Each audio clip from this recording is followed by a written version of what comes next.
Hello student, welcome to equator academy Dehradun. और जैसे कि आप थंब इमेज से समझ गए होंगे कि ये जो वीडियो का टॉपिक है कि इस 90 डेज़ की क्या स्ट्रेटजी हो आपकी RO UKPSC प्रीलिम्स एग्जामिनेशन की, कि जो आपका अभी कैलेंडर में जो डेट आई है, क्या 17 दिसंबर उस दिन आप जो है ये एग्ज़ाम प्रीलिम्स जो है वो क्वालिफाई कर सकें। तो यानी कि 90 डेज़ की आपकी क्या स्ट्रेटजी होनी चाहिए। तो सबसे पहले मैं जब शुरुआत करता हूँ 90 डेज़ की स्ट्रैटेजी को लेकर, तो मैं बात मान के चल रहा हूँ कि ये अगस्त, तो अब आज 26 अगस्त है, तो लगभग अगस्त तो आपका निकल ही गया है। आपका क्या बचा सितंबर जो है, वहाँ से हम एक मान के चलेंगे जो मोटा मोटा 90 डेज़ है। यानी कि आपका क्या सितंबर प्लस अक्टूबर प्लस आपका नवंबर, ठीक है। ये प्योर आपके हम क्या लेके चलते हैं, एक 90 डेज़ का जो है टेन्योर लेके चल रहे हैं। अब इसके बाद दिसंबर से अगर मैं बात करूं तो 1 दिसंबर से लेकर 16 दिसंबर के बीच का टेन्योर है, ठीक है। लेकिन ये जो 1 से 16 का होगा, ये एक 15 दिन में आप उस कॉन्सेंट्रेशन से पढ़ाई नहीं कर सकते जो अभी इन 3 महीनों में कर सकते हैं, ठीक है। अब बच्चों, सबसे पहले आपको ये समझना है कि जो एग्जामिनेशन पैटर्न है वो क्या है। तो अभी बहुत सारे यूट्यूब चैनल्स हैं या जो आपके सोर्सेज हैं, कभी कोई भी कंफर्म नहीं है कि जो इसका प्रीलिम्स का जो एग्जामिनेशन पैटर्न है वो क्या होगा। क्या इसका जो पहले का पैटर्न है, ओल्ड पैटर्न, क्या वही होगा जिसमें आपके क्या थे 150 आपके क्वेश्चंस थे। ये मैं ओल्ड पैटर्न की बात कर रहा हूँ, जिसमें अगर हम देखें लगभग मैं अप्रॉक्स लेके चल रहा हूँ, लगभग आपके मान के चलिए कि 125 जो हैं वो आपके GS के क्वेश्चन हुआ करते थे। और जो आपके 25 क्वेश्चन थे, ये 25 से 30 मान के चलना फ्लक्चुएशन, ये आपके 25 से 30 क्वेश्चन जो है, 30 लिख देता हूँ मैं, तो 25 से 30 क्वेश्चन यहाँ पर भी 115 और 20 के फ्लक्चुएशन मान के चलना। तो 25 से 30 क्वेश्चन जो है वो आपके मैथ्स और रीजनिंग के थे। और जो अभी न्यू पैटर्न है, ठीक है, जो न्यू पैटर्न है, जो कि मेरे हिसाब से 99.9% यही पैटर्न होने वाला है, उसमें आपके अगेन टोटल आपके 150 क्वेश्चन हैं, ठीक है। और ये 150 क्वेश्चन जो है वो 2 सेक्शंस में डिवाइड है। एक आपका होगा सेक्शन A और एक आपका होगा सेक्शन B। साफ साफ लिखा उसमें होगा। सेक्शन A जो होगा, इसमें आपके 100 जो है वो GS के क्वेश्चंस होंगे, और जो सेक्शन B होगा वो आपका 50 जो है मैथ्स प्लस आपके रीजनिंग के क्वेश्चन होंगे, ठीक है।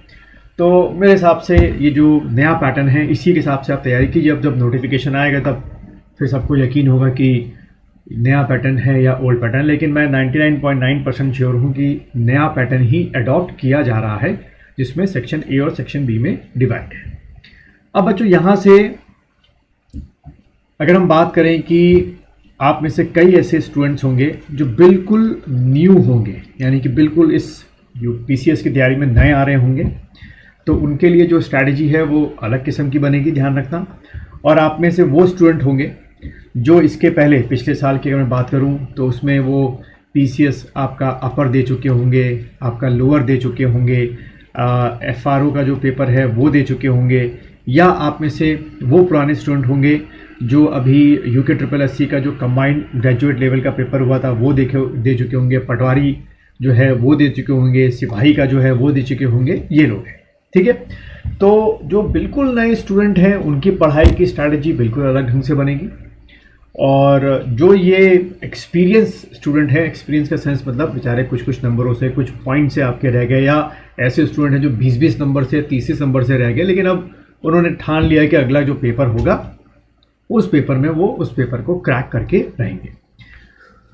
तो अभी का जो मैंने वीडियो का जो रखा है वो, क्योंकि अब चक्कर क्या है कि आप चाहे नए हो चाहे पुराने हो, आप दोनों को ही जो है 90 डेज़ का जो है टाइम मिलने वाला है। अब मुसीबत जो नए स्टूडेंट्स हैं उनको थोड़ा सा मेहनत ज़्यादा करनी पड़ेगी। जो पुराने स्टूडेंट्स हैं, यानी कि जो पिछले सारे एग्ज़ाम दे चुके हैं, इन 90 डेज़ में वो इन डेप्थ जो पढ़ाई है वो करेंगे, और लगातार जो टेस्ट सीरीज़ है उसको वो लोग अडॉप्ट करते रहेंगे। और जो नए स्टूडेंट्स हैं उनके साथ क्या है कि एक तो उनको पूरा जो अपना क्या कहे, जो पूरा GS का कोर्स है, एक तो पहले उसको ख़त्म करना है, और उसके बाद दूसरा आपका उसका रिवीजन फिर शुरू करना है जितनी जल्दी हो सके, और फिर रिवीजन के साथ साथ जो है टेस्ट सीरीज कर दी। यानी कि नए स्टूडेंट और पुराने स्टूडेंट में 3 और 2 टास्क का फर्क हो गया। जो नए स्टूडेंट है वो 3 टास्क करेंगे, यानी कि पूरा कोर्स कंप्लीट करेंगे, फिर उसके बाद रिवीजन लगातार करते रहना है और टेस्ट सीरीज करते रहना है। जबकि जो पुराने स्टूडेंट हैं उनका काम क्या है, रिवीजन करना, उस रिवीजन में उनको कुछ और नए फैक्ट्स मिल जाए तो उसको ऐड ऑन करना और टेस्ट करना। और जब रिवीजन और टेस्ट देते हैं तो उसमें नए फैक्ट्स भी आपको मिलते जाते हैं और वो आप ऐड ऑन करते जाते हैं।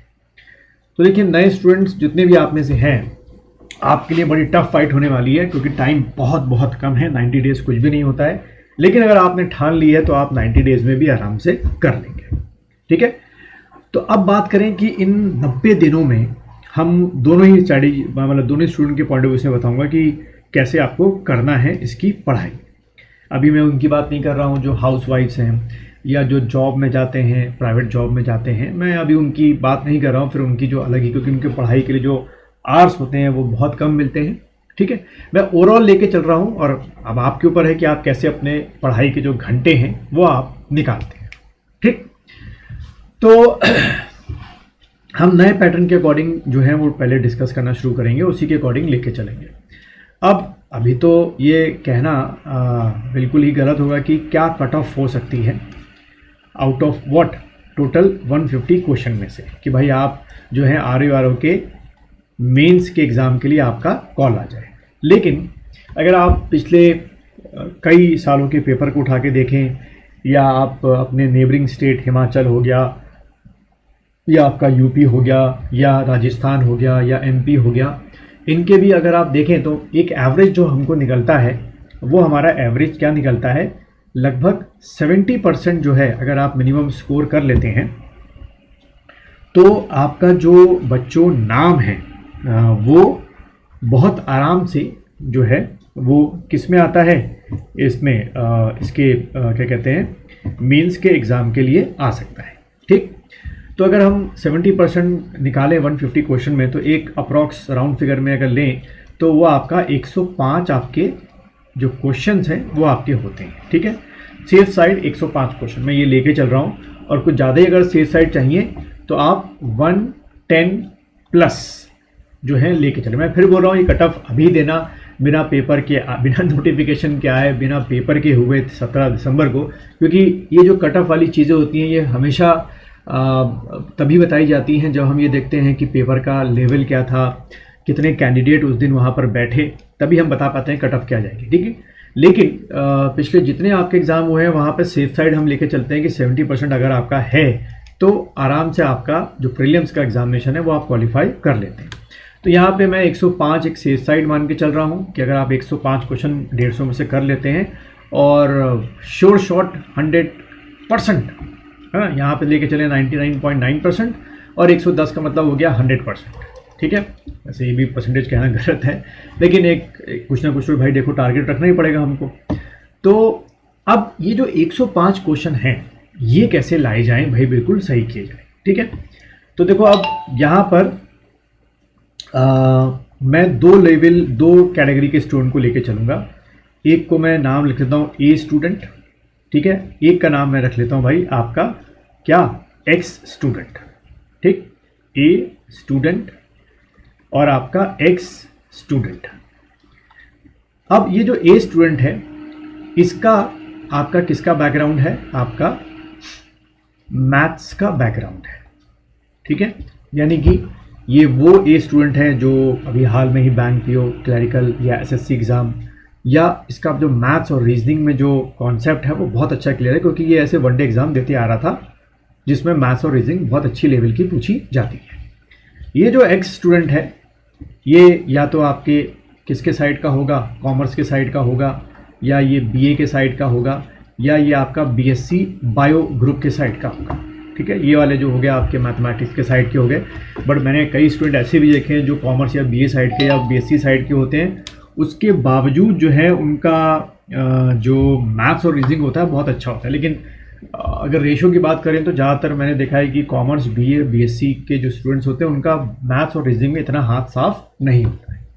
तो देखो, जो बच्चों आपके मैथ्स बैकग्राउंड या मैथ्स इनका और रीजनिंग अच्छा है, उनकी स्टडी ये होनी चाहिए कि जो सेक्शन बी है आपका, ठीक है, जिसमें आपके 50 मैथ्स और रीजनिंग के क्वेश्चन हैं, आउट ऑफ 50 उनका स्कोर 40 प्लस होना चाहिए। ठीक है, कि 40 प्लस क्वेश्चन आप करके आ रहे हैं। और दूसरा आपका सेक्शन ए में जो आपके 100 क्वेश्चंस हैं, ठीक है, 100 क्वेश्चन में से आपका कितना, लगभग आपका 65 प्लस या सेफ साइड 70 प्लस का जो स्कोर है वो आपका होना चाहिए। तो अगर इतना आप स्कोर कर लेते हैं तो मैंने बोला ना कि 105 वाली जो बॉर्डर लाइन है वो आप बड़े आराम से क्रॉस कर ले जाएंगे, ठीक। और जो आपके बायो साइड के स्टूडेंट हैं, इनका जैसे मैंने देखा है कि सेक्शन बी में जो आउट ऑफ 50 क्वेश्चंस हैं, यहाँ पर इनका जो स्कोर होता है कईयों का 25 प्लस होता है, कईयों का 30 प्लस आपका होता है, ठीक है। ये इनका एक स्कोर इधर होता है। और जो सेक्शन बी है आपका, उनमें जो इनका स्कोर होना चाहिए, अगर आपको नाम अपना लेके आना है तो कम से कम नहीं तो, ठीक है, कम से कम नहीं तो आपका कितना, लगभग 80 प्लस जो नंबर हैं वो आप इसमें लेके आइए। 80 प्लस क्या, 85 प्लस आपको हर हालत में सही करना है। तो इधर 85 प्लस हो गया, इधर 25 प्लस हो गया, तो 80, 20 और 110, यानी कि वही आप 105 का जो स्कोर है वो आप क्रैक कर सकते हैं, ठीक। तो कहीं पर अगर मैथ्स वालों को फ़ायदा है तो कहीं पर बायो वालों को फ़ायदा होगा, कहीं पर अगर बायो वालों को नुकसान है तो वहाँ पर मैथ्स वालों को फ़ायदा होगा, ठीक है। तो बच्चों ये दो अलग अलग स्ट्रैटेजी जो हैं वो आपको इन 90 डेज में अपनी क्या करनी है, ख़त्म करनी है।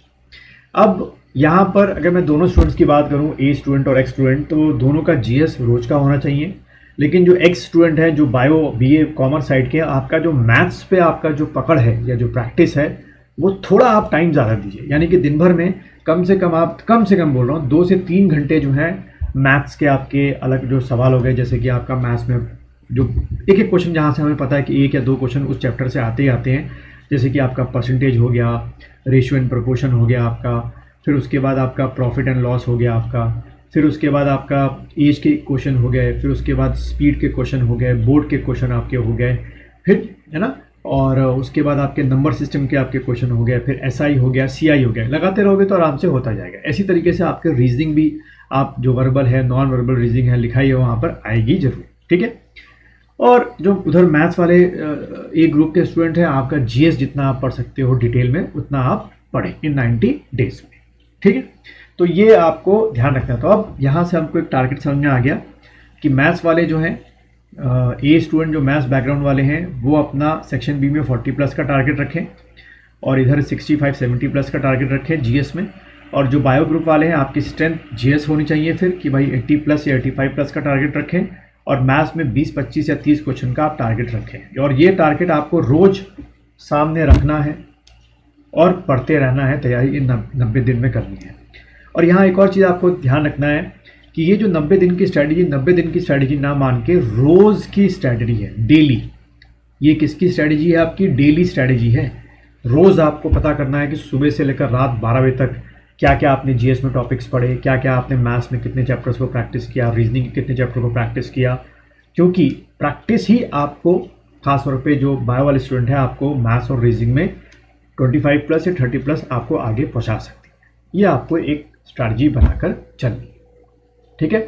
तो कितने, अब जब नोटिफिकेशन आएगा कितने बच्चे फॉर्म भरते हैं, कितने बच्चे एग्ज़ाम को 17 दिसंबर को बैठते हैं, फिर उसके बाद कट ऑफ कुछ और बन सकती हो सकता है कि मैं जो 105 बोल रहा हूँ और 110 बोल रहा हूँ, इतनी कट ऑफ ना जाए। वैसे इतनी कट ऑफ मुझे तो लगता नहीं कि जाएगी, लेकिन कई बार हो भी सकता है। मैं शॉर्ट के लिए बोल रहा था, हो सकता है 92 कट ऑफ चली जाए, खाली 90 कट ऑफ चली जाए, 88, 89 कट ऑफ चली जाए आपकी, ठीक है। ये भी एक पॉसिबिलिटी, ज़्यादातर आधे में मान के चलना। लेकिन मैंने इसलिए रखा 105 कि भाई शॉर्ट रहो आप में से, और आप में से वो स्टूडेंट जिनका ये आखिरी अटेम्प्ट है, यानी कि जिनकी एज 41 प्लस है, उनके लिए तो ये करो या मरो वाली स्थिति है। क्योंकि अब आपको अगला जो चांस है या जो अगला फॉर्म जब भी आपका आएगा 2024 के आसपास, उसमें फिर आप लोग को चांस मिलने वाला नहीं। जो इन 8-9 महीनों में या इन 10 महीनों में फॉर्म आ गए तो वो ही आप लोग फॉर्म जो है भर सकते हैं, ठीक है। तो ये चीज़ थोड़ा सा स्ट्रैटेजी 90 डेज की आपको मान के चलनी। तो अब इस वीडियो को यहीं तक रखते हैं, क्योंकि बताना था कि कितने क्वेश्चन कैसे हो सकते हैं। अब आप में से कई लोग इस टेंशन में बताइएगा कि 105 ही क्वेश्चन करने हैं। मैं बार बार आपको ईज ऑन करने के लिए बोल रहा हूँ, 105 सेफ साइड मान के चल रहा है। 110 तो मैंने बहुत ज़्यादा बोल दिए, बट 105 सेफ साइड है कि बस करने के बाद आप भूल जाओ कि आपका प्री में जो है आप रुकने वाले हैं, आप प्री क्वालिफाई करने वाले हैं। लेकिन मैंने बताया ना कि जब बच्चे जिस दिन बैठेंगे 17 दिसंबर को, हो सकता है उस दिन कट ऑफ 90 ही जाए, 92 ही जाए या 95 ही जाए, लेकिन भाई आपको तो सिलेक्शन चाहिए, ठीक है। तो ये एक आज का वीडियो जो है, या इस बार का वीडियो मैं इतना ही रखता हूँ कट ऑफ का। अगले वीडियो में मैं दिन भर में कैसे पढ़ना है आपको, कि एक वीडियो बहुत लंबा हो जाता है कई बार, तो दिन भर में कैसे पढ़ना है उसके बारे में बात करेंगे कि जीएस को दिन भर में कितनी बार पढ़ें, कैसे पढ़ें, कहाँ से पढ़ें, उत्तराखंड कितना पढ़ें। मैथ्स और रीजनिंग तो भाई जो मैंने आपको चैप्टर्स बताए, और रीजनिंग के जो चैप्टर्स होते हैं, जैसे कि अगर मैं रीजनिंग के चैप्टर की बात करूँ तो रीजनिंग में के लिए जैसे कि आपके एनालॉजी हो गई, सिमिलैरिटी हो गई, ब्लड रिलेशन हो गया, सिंबल नोटेशन हो गया, क्लासिफिकेशन हो गया, डायरेक्शन वाले क्वेश्चन हो गए, सीरीज़ वाले हो गए, कैलेंडर वाले क्वेश्चन आते हैं, कोडिंग डिकोडिंग वाले क्वेश्चन आते हैं, ठीक है। उसके बाद आपका ये स्टेटमेंट कंक्लूजन तो फिर आप पीसीएस में आता है, इसमें तो नहीं आता है। तो इस तरीके से फिगर काउंटिंग वाले क्वेश्चन आते हैं, ठीक है, वो तो पक्का ही मैंने कहा। क्यूब्स और डाइज वाले क्वेश्चन आपके आ जाते हैं, वैन डायग्राम वाले क्वेश्चन भी आ जाते हैं, ठीक है। तो वो चीज़ आपको लगातार करते रहें, ठीक है। तो अगले वीडियो में सिर्फ मैं खाली जीएस की क्या 90 डेज की स्ट्रैटेजी हो कि भाई आप 65+ 70+ या बायो वाले हैं तो भाई 80-85+ आराम से कर सकें। और ये मैं फिर से बार बार बोल रहा हूँ, रोज़ का पेन है। तो एक तो सुना होगा ना प्रोवर्ब आपका, नो पेन नो गेन। जब तक पेन नहीं लोगे तब तक आपको गेन जो है वो नहीं मिलेगा। और अभी देखिएगा बहुत सारे फॉर्म आने वाले हैं, तो ये तैयारी कहीं ना कहीं तो आपकी किसी न किसी एग्ज़ाम में आपको स्ट्राइक करेगी ही करेगी।